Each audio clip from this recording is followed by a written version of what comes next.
수업 시작하겠습니다. 반갑습니다. 자, 오늘 370페이지 안전진단부터 보면 되겠죠.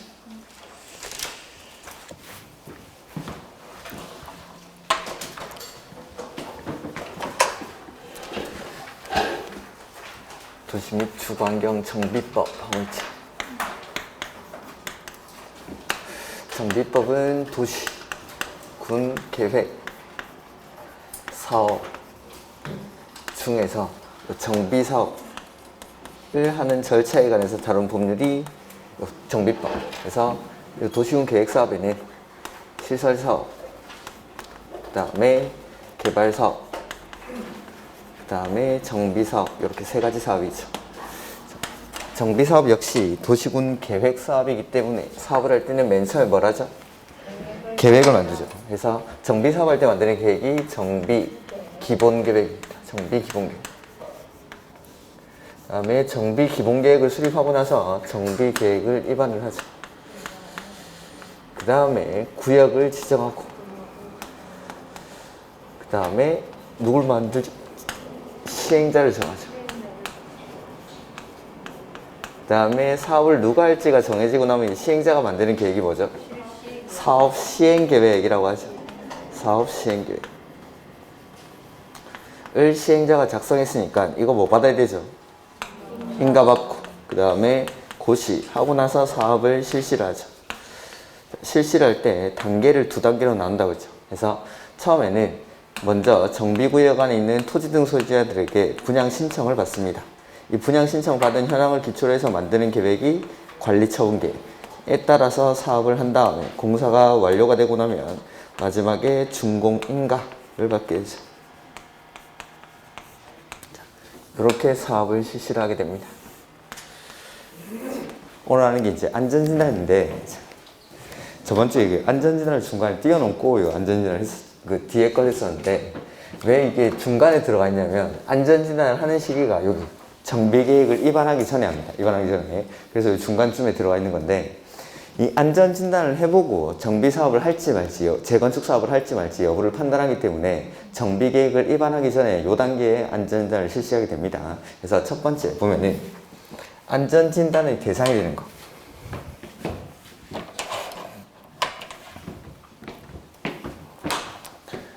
(350, 370페이지)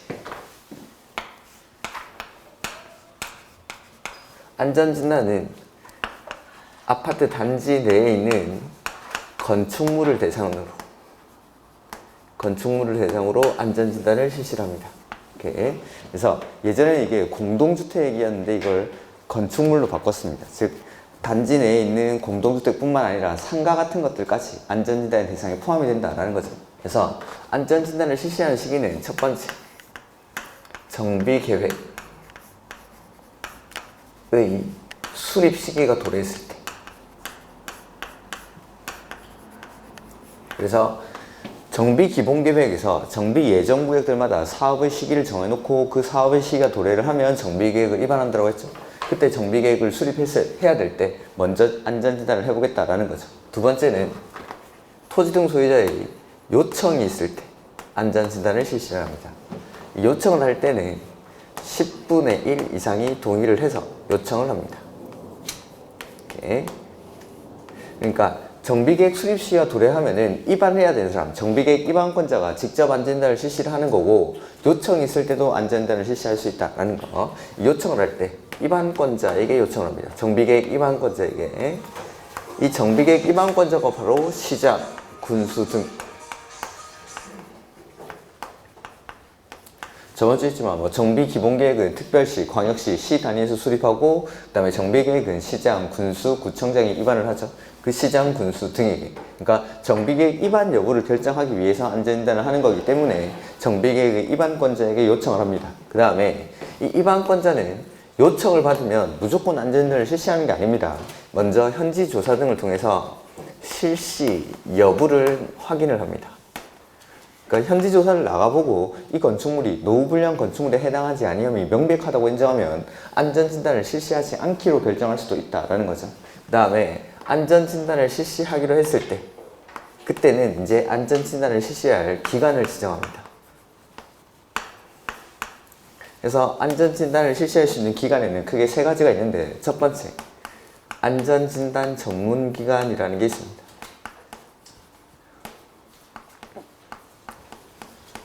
그 다음에 두 번째는 한국건설기술연구원, 한국건설기술연구원. 그 다음에 세 번째는 국토안전관리원. 이렇게 세 가지 기관 중에 하나를 지정해서 안전진단을 실시를 하는데, 뭐 이런 것들은 일단 여기 안전진단 전문기관, 요거는 사적기관이고, 나머지 두 가지 한국건설기술연구원이랑 국토안전관리원, 요거는 공적기관입니다. 이렇게 요 세 가지 기관 중에 하나를 정해가지고 안전진단을 실시를 하는 거죠. 안전진단을 실시할 때에는 기준은 국장이 정하는 기준에 맞춰서 안전진단을 실시를 합니다.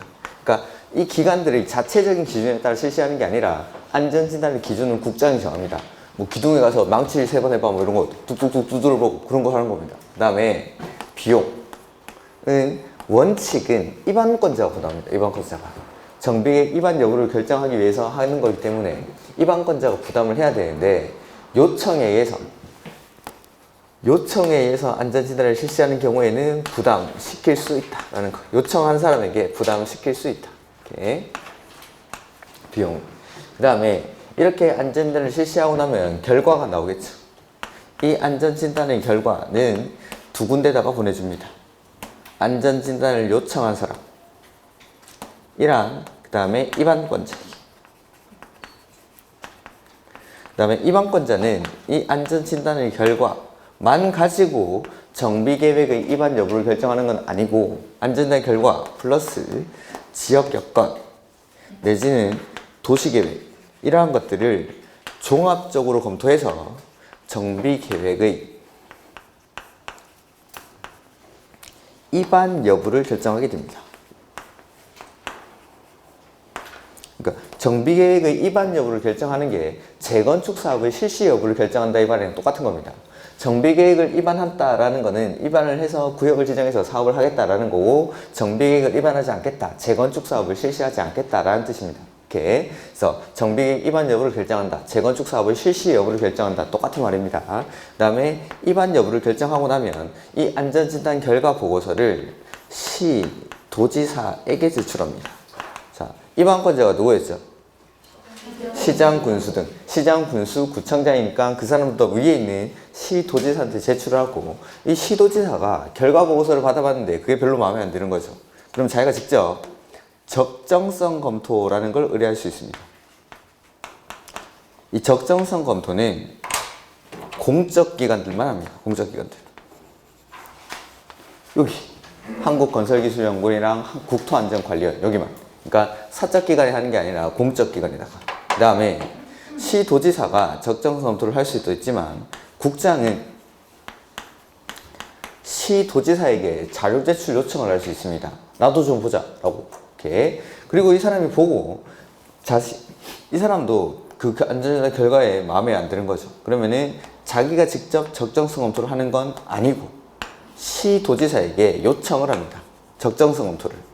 그러면 시도지사는 자기가 직접 했던지 아니면 국장의 요청에 의해서 적정성 검토를 한 결과 정비계획 입안의 취소 등이 필요한 경우에는 그 필요한 조치를 입안권자에게 요청을 합니다.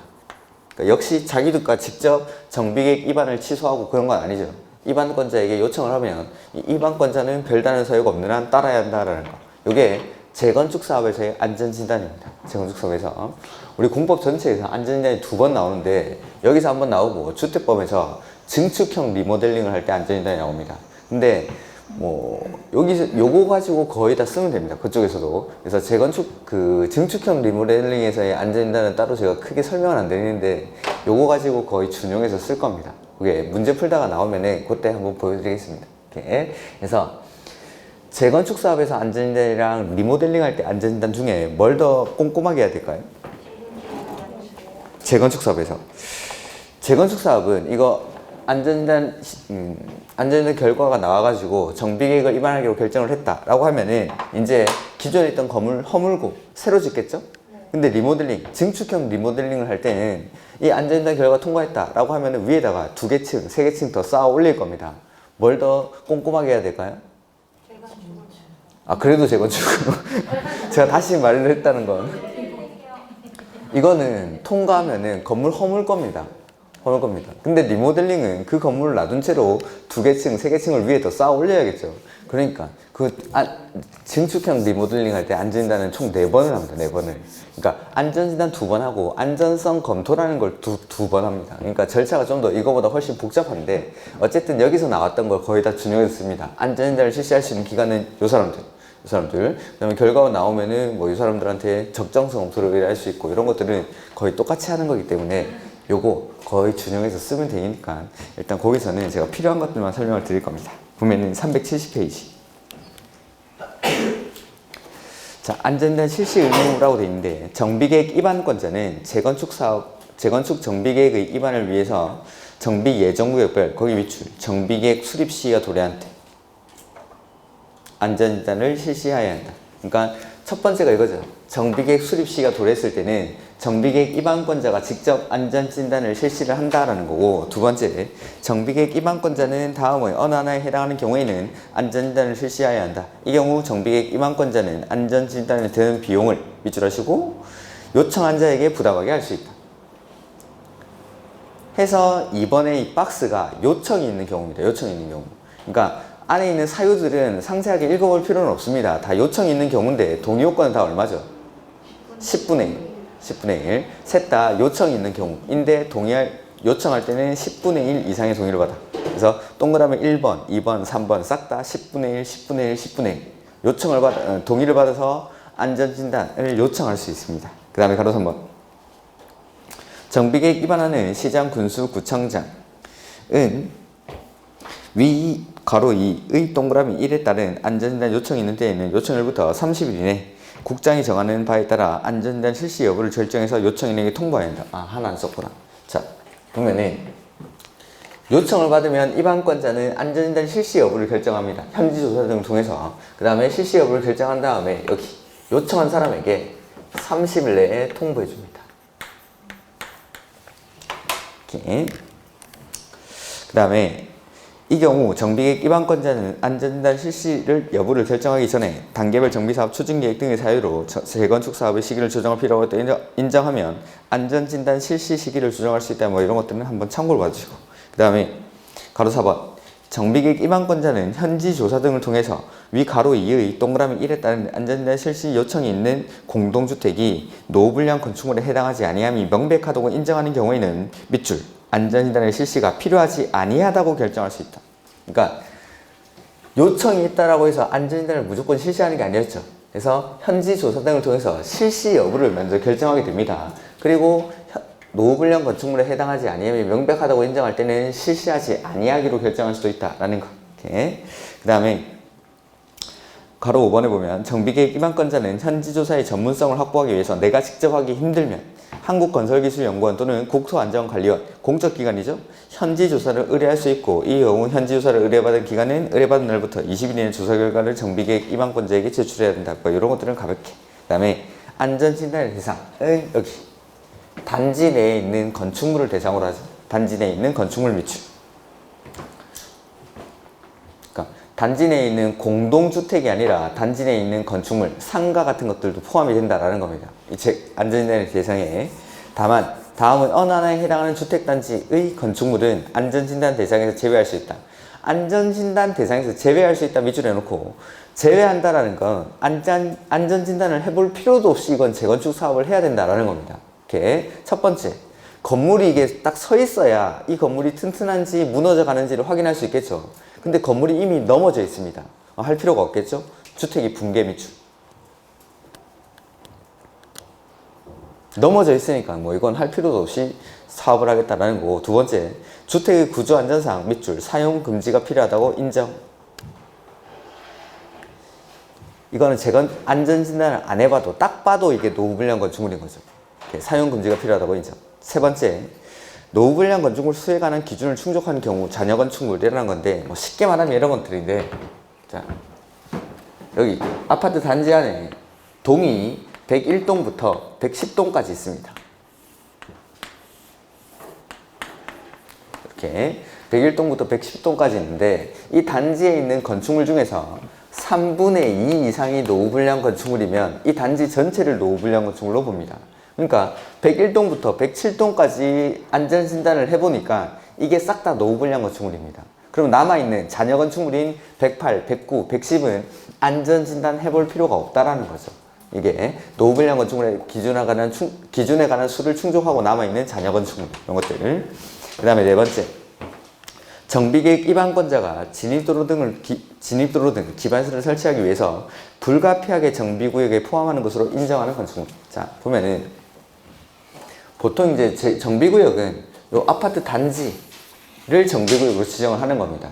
근데 여기가 이제 재건축 사업을 하고 새로 아파트를 지으면서 이 아파트에 진입도로를 설치하기 위해서 여기 이제 주요 도로가 있고 여기 아파트 단지로 들어가는 진입도로를 설치하기 위해서는 요 진입도로 부지에 있는 요 건물들 이런 것들은 무조건 재건축 사업의 대상에 들어가야 되니까 이런 것들은 안전진단 대상에서 제외하겠다라는 겁니다. 불가피하게 정비구역에 포함되는 것들 이런 것들은 요걸 빼놓고 사업을 할 수가 없으니까. 이렇게. 그 다음에 다섯 번째는 시설물 안전 및 유지 관리에 관한 특별법의 시설물로서 지정받은 안전등급의 밑줄 D등급이나 E등급인 경우, 그러니까 다른 법률에서 재건축 사업을 해야 된다라고 인정을 받은 거죠. 그런 것들은 여기서 정비법에서는 따로 안전진단을 할 필요가 없다라는 겁니다.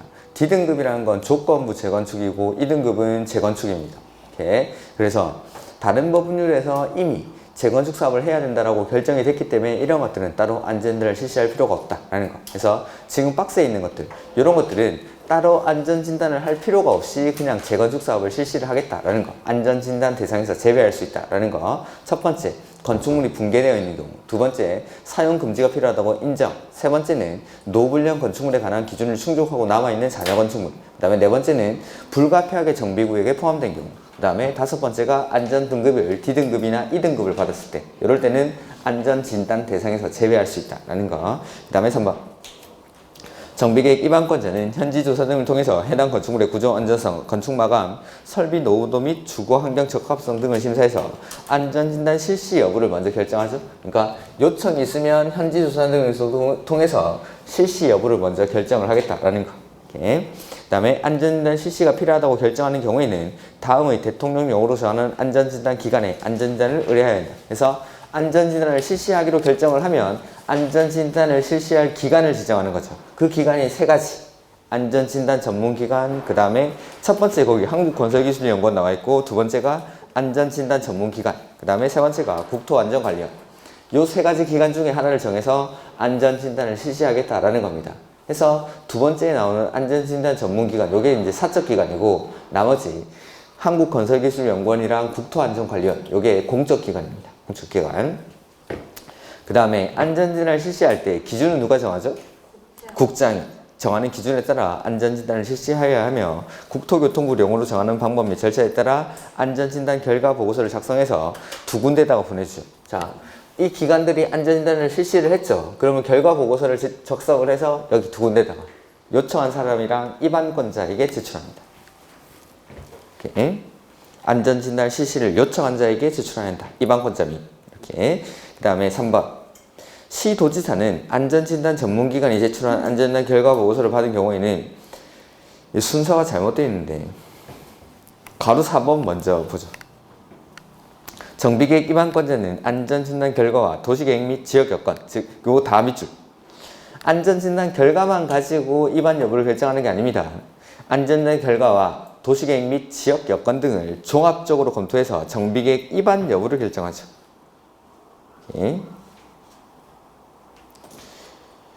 그 다음에 가로 3번 이건 저 뒤쪽에서 보시면 됩니다. 가로 3번은 뒤에도 또 써져 있으니까 일단은 여기서 놔두시고, 그 다음에 뭐 가로 5번은 됐고, 재건축 사업의 안전진단이 9부분이라고 되어 있는데 구조 안전성 평가, 요거는 건물이 튼튼한지 안 튼튼한지 그걸 보는 게 구조 안전성 평가입니다. 그 다음에 구조 안전성 및 주거환경 중심의 평가, 요거는 뭐냐면 사람이 살만한 집인지 못 살 것 같은지 이런 것들. 그러니까 건물은 튼튼한데 이 아파트에 있는 지하 주차장이 없습니다. 해가지고 뭐 밤만 되면은 차를 밀고 다니고 뭐 이런 데는 건물은 튼튼할지 몰라도 구조 안전성에서는 높은 점수를 받을지 몰라도 주거환경 중심의 평가에서는 낮은 점수를 받게 되는 거죠. 뭐 이런 것들. 그 다음에 뭐 자세하게 볼 필요는 없습니다. 그 다음에 이번에 옆에 페이지 안전자의 결과의 적정성 검토라고 되어 있죠.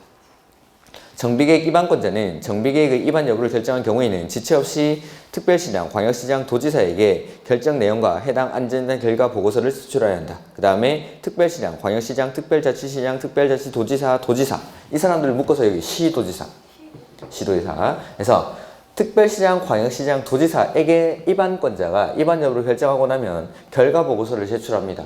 그리고 이 시도지사는 그 밑에 나와 있죠? 필요한 경우에는 국토안전관리원 또는 한국건설기술연구원에 밑줄 안전진단 결과의 적정성에 대한 검토를 의뢰할 수 있다. 그러니까 가로 3번에 있던 게 이겁니다.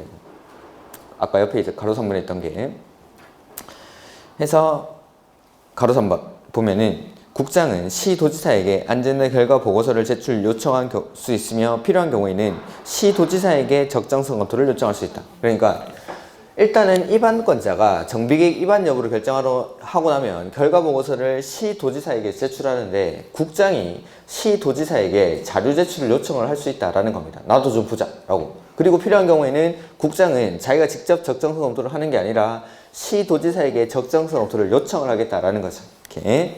그 다음에 가로 4번에 적정성 여부에 따른 검토 비용은 적정성 여부에 대한 검토를 의뢰 또는 요청한 국장이나 시도지사가 부담을 한다라는 거. 적정성 검토 비용은 국장이나 시도지사가. 그 다음에 이런 날짜들은 너무 자세하게 볼 필요는 없습니다. 가로 5번에 안전진단 결과의 적정성 여부에 대한 검토를 의뢰받은 기간은 적정성 여부에 대한 검토를 의뢰받은 날부터 60일 이내 시도지사에게 제출해야 한다. 다만 부득이한 사정이 있을 때는 30일 연장할 수 있다라는 거고. 그 다음에 6번 시도지사는 검토 결과에 따라 정비계획 입안권자에게 정비계획 입안 결정의 취소 등 필요한 조치를 밑줄 요청할 수 있습니다.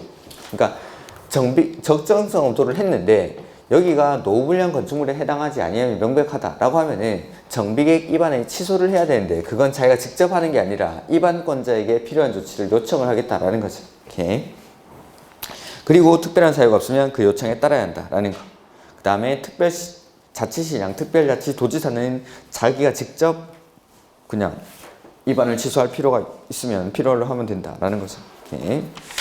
그래서 요게 이제 안전은 또 하나 빠져 있는데 뭐 재실시라는 게 있는데 일단은 요 정도까지. 다시 한번 절차를 보면 재건축 사업에서 하는 겁니다. 안전진단은 재건축 사업 실시 여부를 결정하기 위해서 안전진단을 실시하는데 대상은 요거 단지 내에 있는 건축물을 대상으로. 근데 아까 재건축 대상에서 안전진단 대상에서 제외되는 것들이 있었죠. 첫 번째 건축물이 붕괴되어 있을 때, 두 번째는 사용 금지가 필요하다고 인정할 때, 세 번째는 노후불량 건축물의 기준을 충족하고 남아있는 잔여 건축물, 그 다음에 네 번째가 불가피하게 정비구역에 포함된 경우, 다섯 번째가 안전등급을 D등급이나 E등급을 받았을 때, 이럴 때, 그 다음에 안전진단을 실시하는 시기는 첫 번째 정비계획의 수립 시기가 도래했을 때, 두 번째는 요청이 있을 때. 근데 요청할 때 동의요건이 10분의 1 이상의 동의를 받아서 요청을 하죠. 그러면은 이 요청을 받은 입안권자는 안전진단을 바로 실시하는 게 아니라 현지 조사 등을 통해서 실시 여부를 먼저 결정을 하죠. 그 다음에 실시 여부를 결정한 다음에 그 결과를 30일 내에 요청한 사람에게 통보해 줍니다. 그 다음에 실시를 하기로 결정했을 때 N은 기간을 지정해서 안전진단을 실시하고 현지 조사를 해본 결과 노후불량 건축물에 해당하지 아니하면 명백하다고 인정하는 경우에는 안전진단을 실시하지 않기로 결정할 수도 있습니까? 네. 그 다음에 안전진단을 실시하기로 결정했을 때는 요 세 가지 기간 중에 하나를 정해서 안전진단을 실시하게 되죠. 그때 실시를 할 때 기준은 누가 정하죠? 국장이. 그 다음에 비용은 원칙은 입안권자가 부담하는 게 원칙이지만 요청에 의해서 안전진단을 실시하는 경우에는 그 요청한 사람에게 부담시킬 수 있다라는 거. 그 다음에 실시를 하고 그 결과가 나오면 요청한 사람이랑 입안권자에게 보내주죠. 그리고 입안권자는 안전진단 결과만 가지고 정비계획 입안 여부를 결정하는 게 아니라 안전진단 결과, 지역 여건, 도시계획 등을 종합적으로 검토해서 정비계획의 입안 여부를 결정할 수 있다라는 거. 그러니까 안전진단 결과상으로는 재건축 사업을 해야 된다라고 결정이 났더라 하더라도 그렇게 해도 무조건 재건축 사업을 하는 게 아니죠. 지역 여건이랑 도시계획 등을 종합적으로 검토하니까. 이렇게. 그 다음에 정비계획 입안 여부를 결정하고 나면 시도지사에게 안전진단 결과 보고서를 제출합니다. 그리고 그 결과 보고서를 받아본 시도지사는 적정성 검토를 어디다 의뢰하죠?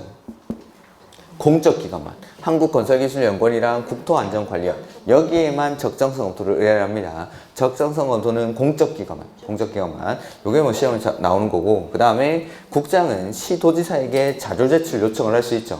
그 다음에 그 자료를 받아보고 적정성 검토는 자기가 직접 하는 게 아니라 역시 시도지사에게 요청을 합니다. 그 다음에 시도지사는 자기가 직접 했던지 요청에 의해서 적정성 검토를 한 결과 정비계획 입안의 취소 등이 필요하다고 인정하는 경우에는 입안권자에게 필요한 조치를 요청할 수 있고, 그 요청을 받는 입안권자는 특별한 사유가 없는 한 그 요청에 따라야 한다는 거죠. 이게 재건축 사업에서의 안전진단입니다. 이렇게. 그래서 이게 중간에 있는 이유는 정비계획의 수립 시기가 도래했을 때 입안하기 전에 먼저 해보는 거니까 이 중간쯤에 들어가 있는 겁니다. 그래서 제가 이제 구역 지정까지 한꺼번에 쭉 설명드리고 요거는 따로 빼서 설명드렸습니다. 이렇게.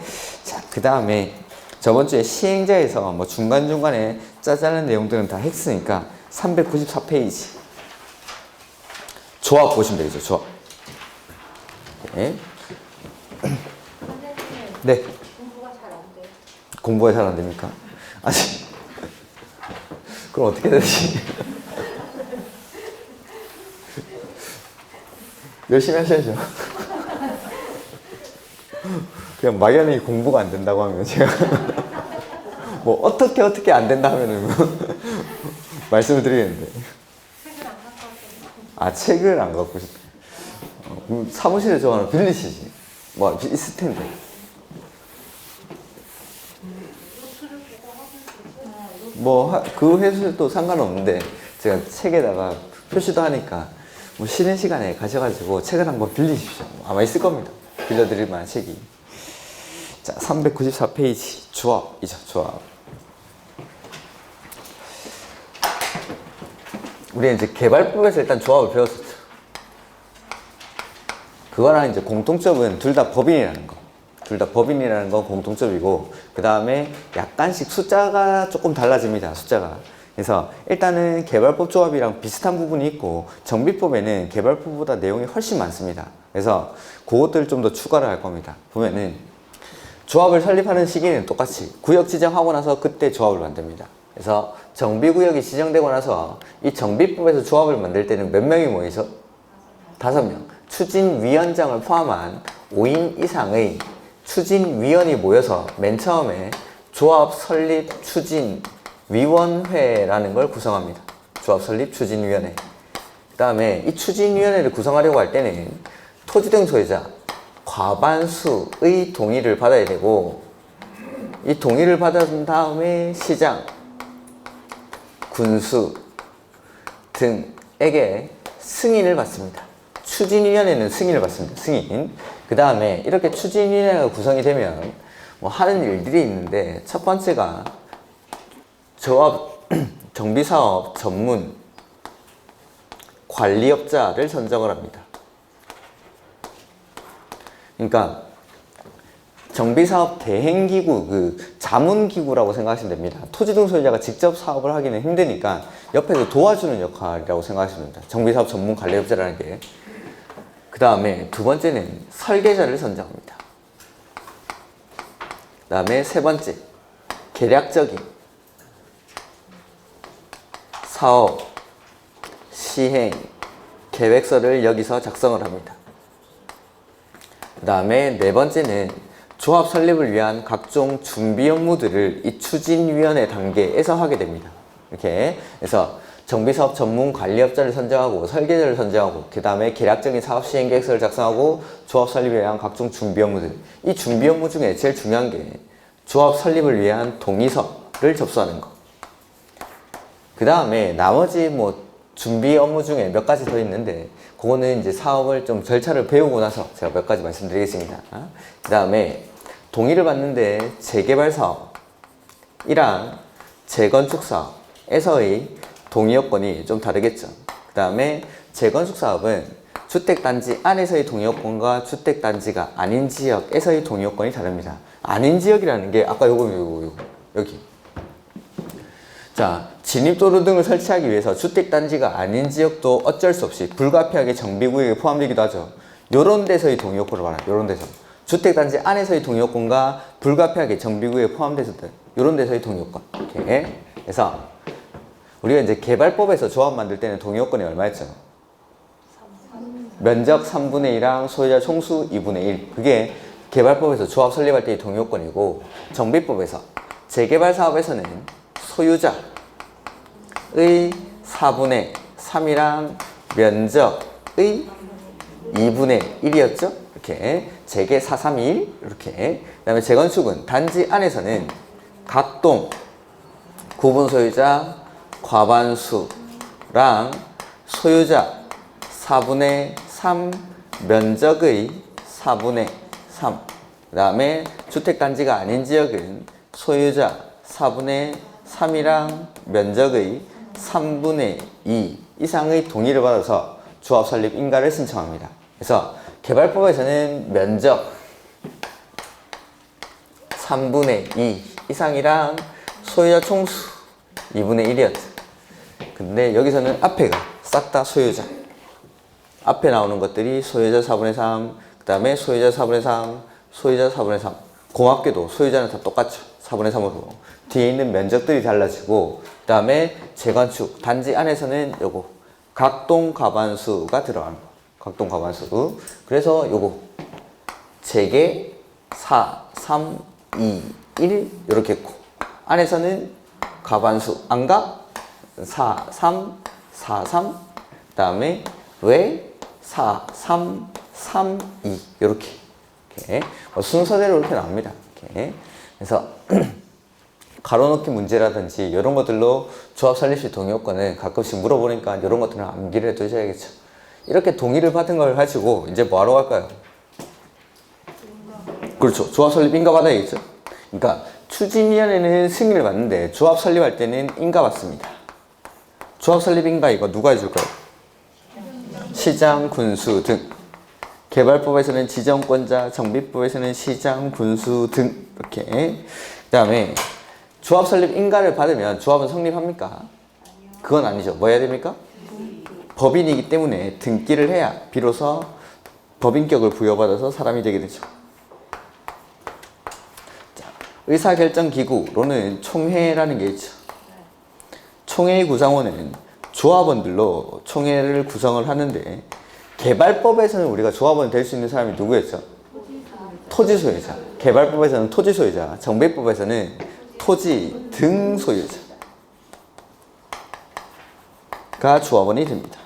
그래서 재개발 사업에서 조합원이 될 수 있는 사람은 토지 등 소유자니까 토지 소유자 또는 건축물 소유자 또는 지상권자. 근데 재건축 사업은 건축물 및 그 부속 토지 소유자가 조합원이 되는 거죠. 토지 등 소유자가. 그 다음 재건축 사업은 사적 이익을 추구하는 사업이기 때문에 하기 싫다는 사람까지 억지로 막 끌어들여서 사업하지는 않습니다. 해서 단 재건축 사업의 경우에는 동의한 자만 조합원이 됩니다. 그러니까 사업의 특징에서 이런 것들을 끌어내는 겁니다. 재건축 사업은 사익적 측면이 강한 사업인데 하기 싫다는 사람까지 막 억지로 하자 하지 않았습니다. 그 다음에 총회에서 모든 의사결정을 할 수는 없으니까 대의원회를 두겠죠. 개발법에서 대의원회는 조합원이 몇 명 이상일 때? 개발법에서는 50인 이상일 때, 정비법에서는 100인 이상일 때. 개발법에서는 50인 이상일 때 두어야 합니까? 둘 수 있습니까? 둘 수 있답니다. 둘 수 있다. 근데 정비법에서는 조합원이 100명 이상일 때 두어야 한다. 필수적 기간으로 바뀝니다. 이렇게 해서 총회나 대의원에서 의사결정을 하고 나면 이제 실행에 옮기는 사람이 조합장, 이사, 감사. 이 사람들 묶어서 뭐라 불렀죠? 조합의 임원. 임원은 첫 번째 겸직 금지 의무가 있겠죠. 그래서 같은 목적의 사업을 하는 다른 조합의 직원이나 임원을 겸할 수가 없다. 이게 겸직 금지 의무고, 두 번째 결격 사유라는 게 나오겠죠. 그래서 우리가 이제 개발법에서 배웠던 결격 사유가 일단 네 가지죠. 미성년자, 피성년자는 피한정 의원이, 파산 선고를 받고 복권되지 아니한 자, 금고 이상의 형을 선고받고 형의 집행이 종료되거나 받지 아니하고 확정된 후 2년이 지나지 아니한 자, 그리고 그 형의 집행유예 기간 중에 있는 자. 그 다음에 이 법에 오면 하나 추가되는 게 있는데 이 법을 위반해서 벌금 얼마죠? 100만 원 이상의 형을 선고받고 얼마? 10년이 지나지 아니한 자. 이렇게 요거 하나만 추가해 주시면 됩니다. 이렇게 그래서 공법에 나오는 대부분의 결격 사유에 요 위에 있는 네 가지 이건 다 들어갑니다. 다 들어가고 각각의 법마다 몇 가지 추가가 되는데 여기 정비법에서는 요거 하나 추가됩니다. 이 법을 위반해서 벌금 100만 원 이상의 형을 선고받고 10년이 지나지 아니한 자. 그 다음에 세 번째, 개발법에 없던 게 임원의 자격 요건이라는 게 있습니다. 자격 요건. 그래서 정비법 임원이 되려는 사람은 이러한 요건을 갖추어야 한다라는 게 있습니다. 요거 올해 시험 문제입니다. 이거 올해 무조건 나옵니다. 그래서 이런 것들. 그러니까 지금까지 그려놓은 거 보니까 개발법이랑 뭐 다른 게 하나도 없죠. 똑같습니다. 개발법이랑. 조합이기 때문에 똑같이 하는 거죠. 근데 이제부터 이제 조합에서는 개발법 조합에는 볼 수 없었던 거에 몇 가지 이제 추가가 될 겁니다. 이렇게 보면은 책에 394페이지. 조합 설립 추진위원회의 구성 및 승인인데 조합을 설립하려는 경우에는 정비구역 지정고시 뭐 밑줄 하시고 그러니까 조합은 항상 구역을 지정하고 나서 그때 만듭니다. 다음의 사항에 대해서 토지등 소유자 얼마의 동의죠? 과반수 동의를 받아 조합 설립을 위한 추진회를 구성해서 국토교통부를 영으로 정하는 방법과 절차에 따라 누구한테 승인받죠? 시장, 군수 등의 승인을 받습니다. 승인, 밑줄, 시장, 군수 등의 승인. 해서 1번에 보면은 추진위원회의 위원장을 포함한 몇 명 이상? 밑줄, 5명 이상의 추진위원회 위원이랑 운영 규정을 작성해서 시장, 군수 등의 승인을 받습니다. 그 다음에 가로 2번에 추진위원회 구성에 동의한 토지등 소유자는 밑줄, 조합 설립에 동의한 것으로 본다. 다만 조합 설립 인가를 신청하기 전에 시장, 군수 등 및 추진위원회에 조합 설립에 반대 의사를 표시한 경우에는 그러하지 아니하다. 이렇게 항상 동의했다가 처리하는 건 인허가 등을 신청하기 전까지만. 이렇게 그래서 추진위원회 구성에 동의를 하면 조합 설립에 동의한 것으로 보는데 조합 설립 인가 신청 전까지 그 동의 의사를 처리하면 그러하지 아니하다라는 거죠. 그러니까 가로 3번. 토지 등 소유자의 동의를 받으려는 자는 대통령령으로 정하는 방법과 절차에 따라야 한다. 이 경우 동의를 받기 전에 뭐 가로 2의 내용을 설명, 고지해야 한다. 뭐 이런 것들을 가볍게. 그 다음에 가로 4번. 정비사업에 대해서 공공 지원을 하려는 경우에는 밑줄, 추진위원회를 구성하지 아니할 수 있다. 우리 저번 주에 정비구역 지정하고 나서 이 정비구역이 해제되는 사유 있었죠? 추진위원회 들어가면 얼마? 2년. 나머지는 3년. 토지 등 소유자가 시행하는 재개발 사업은? 기억이 안 나시면 노트를 보죠. 바로 앞 페이지에 나오겠죠. 그 31페이지. 그 왼쪽에 있는 건 정비구역을 해제하여야 하는 경우, 오른쪽은 해제할 수 있는 경우 해서 왼쪽에 해제하여야 하는 경우에 보면은 추진위원회 앞뒤로 그 2년 이렇게 돼 있죠. 그래서 구역 지정하고 나서 추진위원회 승인 신청까지 2년, 추진위원회 승인 받고 나서 조합 설립 인가 신청까지 2년인데 그 밑에 보면은 구역 지정하고 나서 추진위원회를 거치지 않고 바로 조합으로 화살표 가는 거 있죠? 그게 3년이죠. 추진위원회 안 들어가니까 어쨌든 3년이긴 한데 그렇게 구역을 지정하고 나서 추진위원회를 구성하지 않고 바로 조합 설립 인가를 신청하는 경우가 있습니다. 요 경우 공공지원에 의해서 사업을 할 때, 즉 시장, 군수 등이 정비사업을 지원하는 경우가 있습니다. 이럴 때는 추진위원회를 구성하지 않고 바로 조합을 설립할 수 있다라는 거. 예. 그래서 요럴 때입니다. 공공지원에 의해서 정비사업을 추진할 때. 이렇게. 그 다음에 추진위원회의 기능이 나오죠. 추진위원회는 다음의 업무를 수행할 수 있다라고 해서 첫 번째, 정비사업 전문 관리업자를 선정합니다. 그 다음에 두 번째는 설계자를 선정하죠. 시공자 이런 거 아니죠. 설계자죠. 설계자. 그 다음에 세 번째는 계략적인 정비사업 시행 계획서를 작성을 하고, 네 번째, 조합 설립을 위한 각종 준비 업무들을 하게 되는데 그 밑에 이제 준비 업무들이 대통령령으로 정하는 업무들이 몇 가지 있죠. 1번에 운영규정 작성. 이거는 뭐 당연히 추진위원회는 운영규정이 있어야 되니까 운영규정을 추진위원회가 작성을 하는 거고, 두 번째 동의서의 접수. 준비 업무 중에 제일 중요한 게 동의받는 거. 거기 밑줄 해놨죠. 동의서의 접수. 다음에 세 번째는 창립총회 개최도 미출. 창립총회 개최. 그 다음에 그 밑에 정관 초안의 작성 미출. 요거는 뭔지는 제가 좀 이따가 나올 겁니다. 좀 이따가.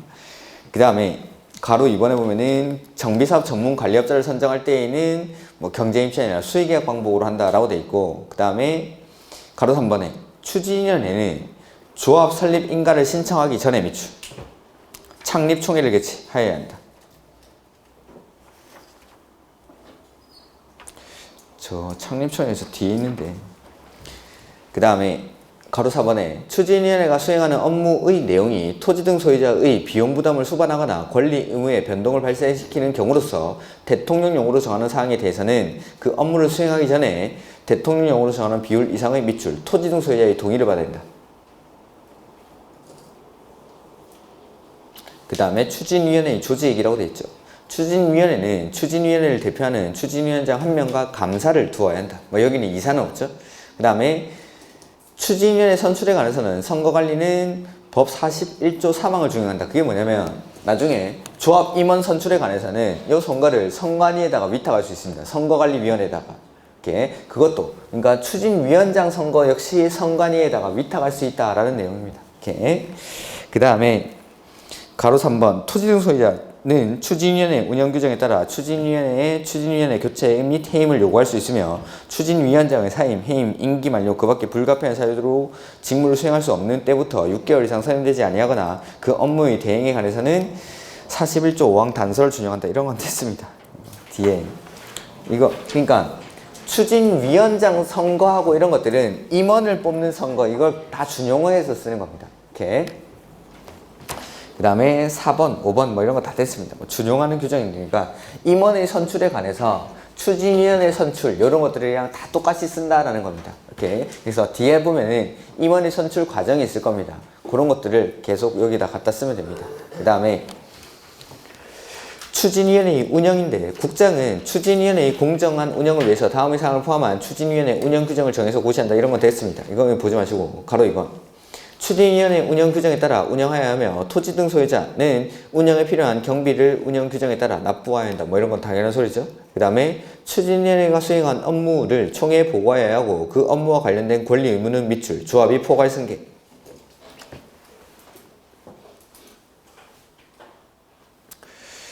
그 다음에 4번, 5번 뭐 이런 건 됐습니다. 보지 마십시오. 그냥.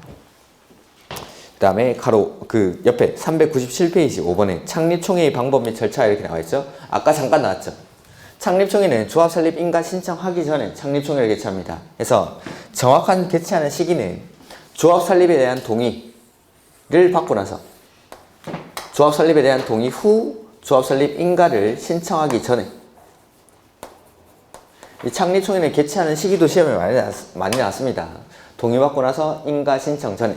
동의 후 인가전, 동의 후 인가전, 동의 후 인가전, 동의 후 인가전. 이렇게 이때 창립총회라는 걸 개최합니다. 그러니까 다른 조합에서는 창립총회를 개최하지 않냐라고 물어보면 아닙니다. 다 합니다. 다 하는데 이 법에서 창립총회를 규정하고 있는 건 정비법에서 규정하고 있습니다. 이렇게 아마도 그런 데서도 창립총회를 개최할 때 이 절차를 거의 준용해서 쓰겠죠. 이렇게 법에 규정이 되어 있는 건 정비법에만 창립총회가 규정이 되어 있습니다. 그래서 창립총회를 개최하는 시기는 조합 설립에 대한 동의를 받고 나서 조합 설립 인가 신청 전에, 동의 후 인가 전, 이때 창립총회를 개최하는데 여기서 하는 일이 첫 번째 정관을 확정을 합니다. 그래서 아까 추진위원회 업무 중에 밑줄 쳤던 거 있죠. 정관 초안의 작성. 그게 자 창립총회 개최도 추진위원회가 해야 되죠. 보면은 조합이 만들어지기 전에 해야 되는 일은 추진위원회가 다 하는 겁니다. 그러니까 조합 설립 인가 신청하기 전에 창립총회를 개최하니까 추진위원회가 창립총회를 개최하게 되는 겁니다. 조합 설립 인가 받기 전에 창립총회를 개최하니까. 그 다음에 창립총회에서 정관을 확정해야 되기 때문에 추진위원회가 정관의 초안을 작성을 해둬야 이 창립총회에서 정관을 확정하게 되겠죠. 그래서 아까 이거 그 추진위원회 업무 중에 대통령령으로 정하는 것들은 사업의 절차만 알고 있으면 따로 외우지 않더라도 충분히 풀 수 있는 문제들입니다. 그러니까 인가 받기 전에 창립총회를 개최해야 되니까 추진위원회가 개최를 하고 정관을 여기서 확정을 해야 되니까 정관의 초안도 추진위원회가 작성을 해줍니다. 이렇게. 그 다음 두 번째는 임원을 여기서 선임합니다. 그 다음에 세 번째는 대의원도 여기서 선임합니다. 즉 정관을 확정하고 임원을 선임하고 대의원을 선임하고 이게 창립총회의 업무입니다. 창립총회 업무. 정관을 확정하고 반장 선거하고 줄반장 선거하고 이런 거 합니다. 이렇게. 그 다음에 회사 책을 보면은 397페이지 추진위원회는 거기 밑줄 동의 후 인가 전 여기 동의 후 인가 전 동의 후 인가 전 조합 설립을 위한 밑줄 창립총회를 개최해야 한다. 그 다음에 추진위원회는 창립총회 밑줄 14일 전까지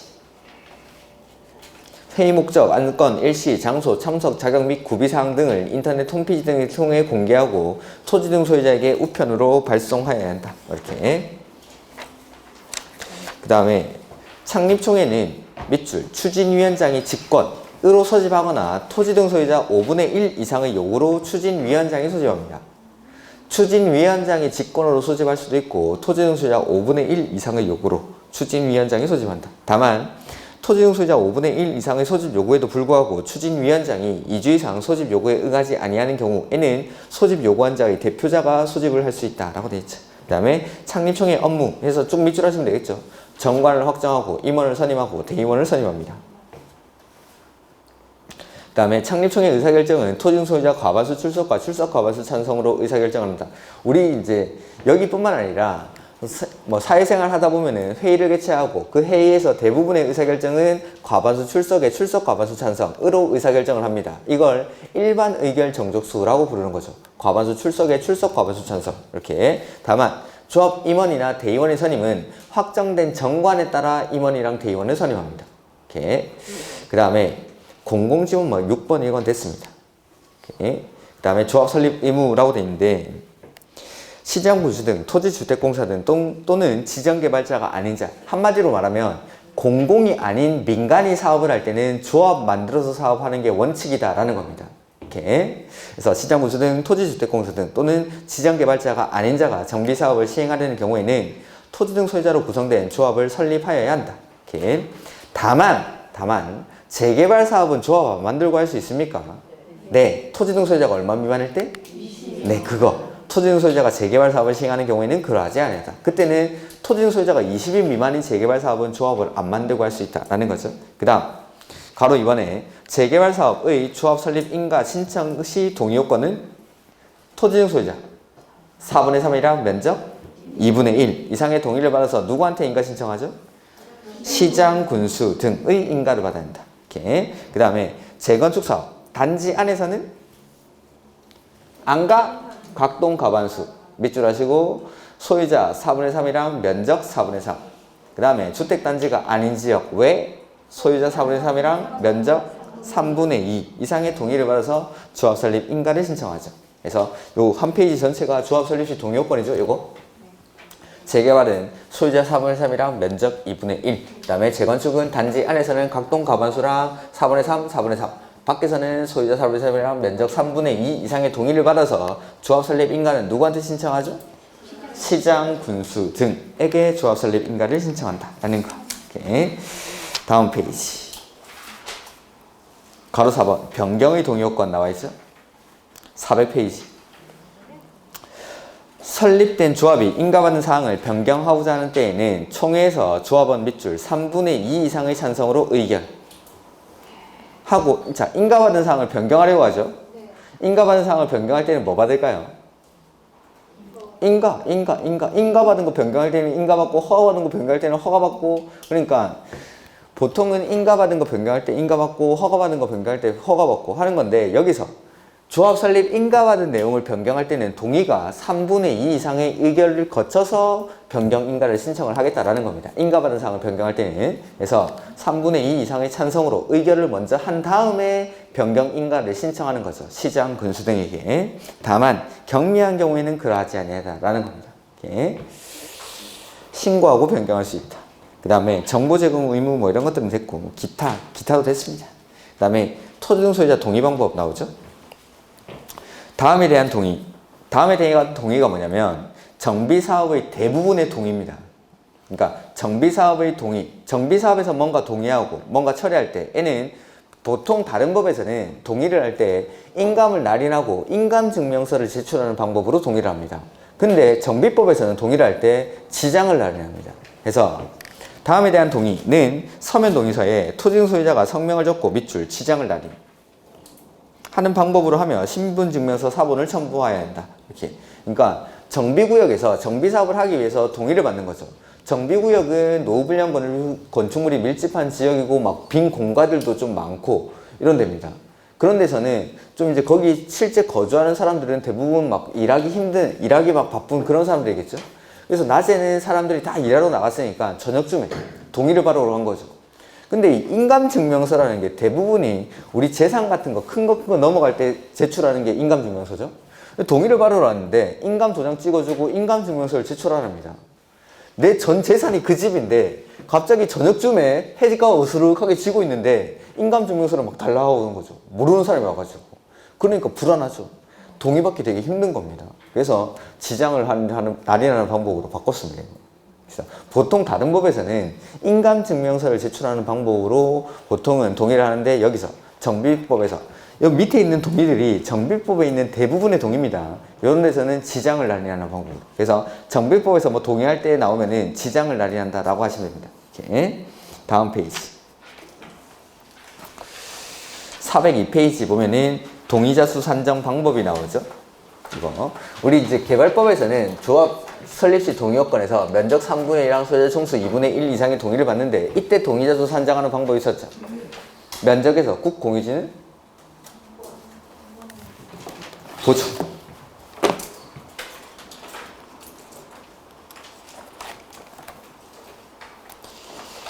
그 노트 22페이지.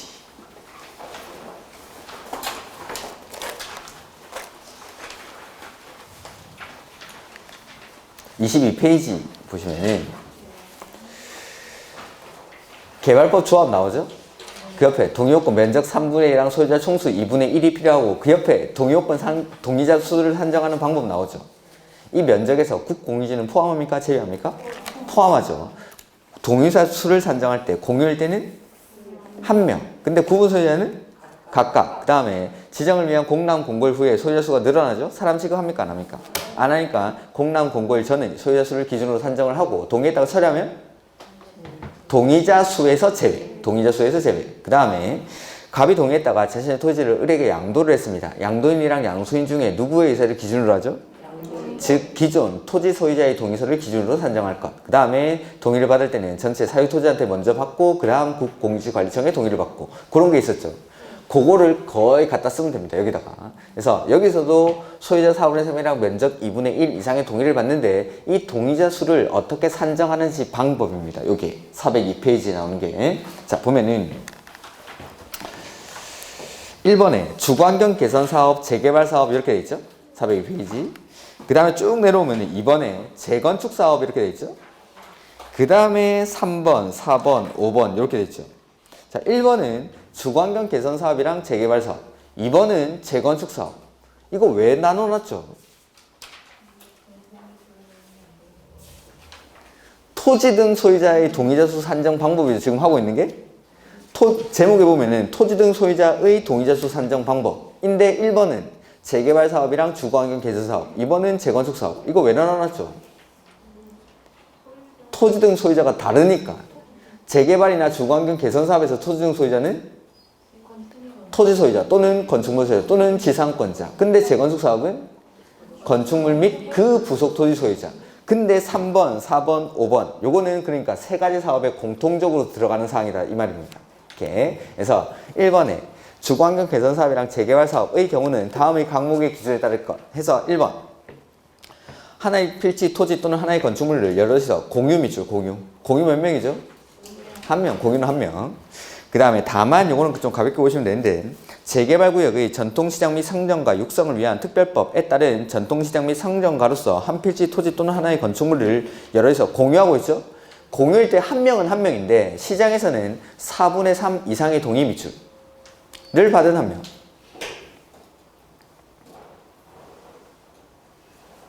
그 다음에 토지의 지상권이 설정 밑줄. 그 뒤에 대표하는 한 명 밑줄. 자, 보죠.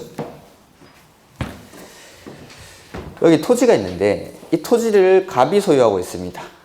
근데 지상권자로 이 지상에 A라는 사람이 있는 거죠. 자, 재개발이나 주거환경 개선 사업에서는 토지만 가지고 있어도 토지 등 소유자에 해당합니까? 지상권자도 해당합니까? 그러면 이 토지에 토지 등 소유자가 될 수 있는 사람이 토지 소유자도 있고 지상권자도 있고 두 명이 있죠. 이럴 때는 대표하는 한 명만 토지 등 소유자로 보겠다라는 겁니다. 토지 소유자랑 지상권자가 다를 때는 대표하는 한 명만. 이렇게 둘 다 토지 등 소유자가 될 수 있으니까 이럴 때는 대표하는 한 명만. 근데 옆에다가 하나 써두죠. 쓰기 전에 자, 여기 방금은 지상권자인데 지상에 건물이 있습니다. 토지 소유자는 갑인데 지상 건물을 을이 소유하고 있습니다. 토지만 가지고 있어도 토지 등 소유자에 해당합니까? 건물만 가지고 있어도 토지 등 소유자에 해당합니까? 그러니까 여기도 마찬가지 토지 등 소유자가 될 수 있는 사람이 두 명이죠. 이럴 때는 이런 경우는 안 적혀 있습니다. 거기 보면 안 적혀 있다라는 건 원칙 그대로 이 사람도 토지 등 소유자, 이 사람도 토지 등 소유자라는 이 말이죠. 그래서 토지 소유자랑 건물 소유자가 다른 경우 이렇게 해두고 각각이라고 써두죠. 그러니까 이런 경우는 말할 필요가 없다라는 거죠. 토지만 가지고 있어도 토지 등 소유자, 건물만 가지고 있어도 토지 등 소유자니까 원래 그대로 이 사람도 토지 등 소유자, 이 사람도 토지 등 소유자로 봐주겠다라는 거. 다만 토지에 지상권이 설정되어 있을 때는 대표하는 한 명만. 그 다음에 한 명이 다수의 필지 또는 다수의 건축물을 소유하고 있는 경우 N은 1인으로 산정 밑줄. 한 명이 여러 개 가지고 있죠. 다만 이것도 좀 가볍게 보는데 재개발 사업으로 토지 등 소유자가 재개발 사업을 시행하는 경우 토지 등 소유자가 정비구역 지정 후 정비사업을 목적으로 취득한 토지 또는 건축물에 대해서는 정비구역 지정 당시에 토지 또는 건축물 소유자를 토지 등 소유자 수에 포함하여 산정하되, 즉 정비구역 지정되고 나서 토지 등 소유자가 사업 시행을 하기 위해서 취득한 토지입니다. 그런 것들은 한 명이 여러 개 가지고 있으면 한 명으로 보지만 숫자를 산정할 때 토지 등 소유자가 사업 시행을 위해서 취득한 토지는 지정 당시의 토지 등 소유자 수를 기준으로 산정을 하겠다라는 거, 숫자는. 다만 동의 여부는 취득한 토지 등 소유자를 기준으로 합니다. 보통은 동의했다가 양도를 할 때 기존 토지 소유자의 동의를 기준으로 하죠. 근데 이때는 토지 등 소유자가 사업 시행을 위해서 취득한 토지는 그 동의 여부는 시행자, 취득한 사람, 취득한 토지 등 소유자에 따른다라고 되어 있죠. 맨 끝에. 조금 특이하죠.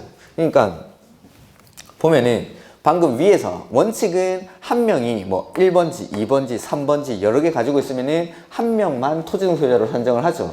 근데 정비구역 지정된 다음에 이 토지 등 소유자가 사업을 시행을 하는데 이 사업 시행을 위해서 1번지, 2번지를 가지고 있다가 3번지를 취득을 한 겁니다.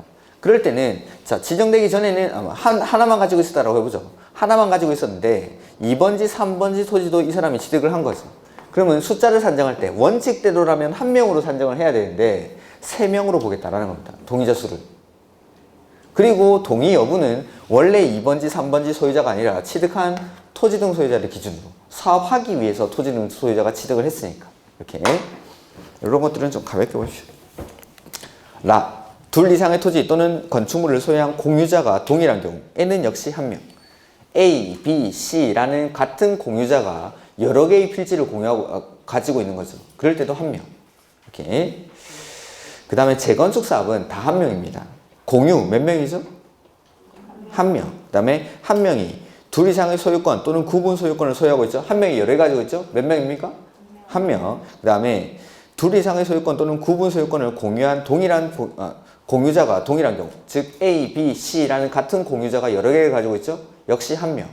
그 다음에 3번 추진위원회 구성 또는 조합 설립에 동의한 자로부터 취득했죠. 이럴 때는 양도인의 의사를 기준으로 하니까 동의한 것으로 볼 것. 한 명이 아니라 동의한 자로부터 취득을 했으니까 그 양수인도 동의한 것으로 볼 것. 양도인의 의사를 기준으로 하니까. 그 다음에 4번 토지 등기부 등본, 건축물 등기부 등본, 토지 대장 및 건축물 관리 대장에 소유자로 등재될 당시 주민등록 번호의 기록이 없고 기록된 주소가 현재의 주소와 현재의 다른 경우 소재 확인이 안 되는 사람입니다. 이런 사람은 밑줄 소유자 수에서 제외. 아예 소유자 총수에서 빼버립니다. 이건 우리가 그 앞에서 개발법에서 동의했다가 철회했을 때는 동의자 수에서 제외하죠. 근데 소재 확인이 안 되는 사람은 아예 소유자 총수에서 빼버리겠다라는 거. 그 다음에 국공유지에 대해서는 그 재산관리청을 각각 토지 등 소유자로 산정할 것이라고 되어 있어요. 그러니까 광명시가 소유하고 있는 토지도 그 광명시를 한 명의 토지 등 소유자로 산정을 해줍니다. 이렇게. 자, 이거 가지고 문제. 토지 소유자, 건물 소유자, 그 다음에 지상권자. 1번지 토지에는 갑이 토지를 소유하고 있습니다. 2번지는 을이 토지를 소유하고 있고 지상권자로 병이 있습니다. 3번지 토지는 정이 토지를 소유하고 있고 무가 건물을 소유하고 있습니다. 그 다음에 4번지 토지는 갑이 토지를 소유하고 있고 A, B, C라는 공유자가 건물을 소유하고 있고 5번지 토지는 A, B, C라는 공유자가 토지와 건물을 각각 소유하고 있습니다. 그 다음에 6번지 토지는 나카무라라고 되어 있는데 소유자에 이 사람이 소유자로 증재될 당시에 주민등록번호의 기록이 없고 현재 주소와는 너무 다릅니다. 이렇게. 그 다음에 7번지 토지는 광명시가 토지를 소유하고 있습니다. 이럴 때 토지 등 소유자는 몇 명? 이게 시험 문제입니다. 몇 명입니까? 저도 마음대로 써가지고 잘 모릅니다. 같이 살려보죠. 보면 갑은 1번지 토지랑 4번지 토지 한 명이 여러 개를 가지고 있죠. 몇 명으로 봅니까? 한 명. 그 다음에 2번지는 토지 소유자랑 지상권자가 다르죠. 이럴 때는 한 명. 토지 소유자랑 지상권자가 다를 때는 대표하는 한 명만. 근데 토지 소유자랑 건물 소유자가 다르면 각각. 그 다음에 A, B, C라는 동일한 공유자가 4번지 건물과 5번지 건물, 5번지 토지 여러 개를 가지고 있죠. 이럴 때는 대표하는 한 명만. 그 다음에 나카무라 어떻게 하죠? 소유자에서 아예 빼버립니다. 광명시도 소유자로 취급을 해줍니까? 하나, 둘, 셋, 넷, 다섯, 6명. 이렇게 풀어요. 이렇게. 이게 토지 등 소유자 산정 방법. 이 시험 문제 그대로입니다. 이게 재개발 사업일 때. 재건축 사업은 당연히 시험에 안 나옵니다. 재건축 사업은 다 한 명이니까. 그래서 재개발 사업인 경우 여기서 뭐 토지 등 소유자는 몇 명? 뭐 이런 게 나오는 거죠. 그래서 중요한 건 일단 토지 소유자랑 지상권자가 다를 때는 대표하는 한 명. 토지 소유자랑 건물 소유자가 다를 때는 각각. 그 다음에 한 명이 여러 개가 있을 때 한 명. 그 다음에 같은 공유자가 여러 개를 공유하고 있을 때도 역시 한 명. 이렇게. 그 다음에 그 밑에 동그라미 2번에 보면은 동의 철회 또는 반대 의사의 표시 시기는 다음과 후에 따른다 라고 되어 있는데 요거는 동의 철회 조금 있다가 좀 쉬었다가 보도록 하죠. 설명할 게 있어서.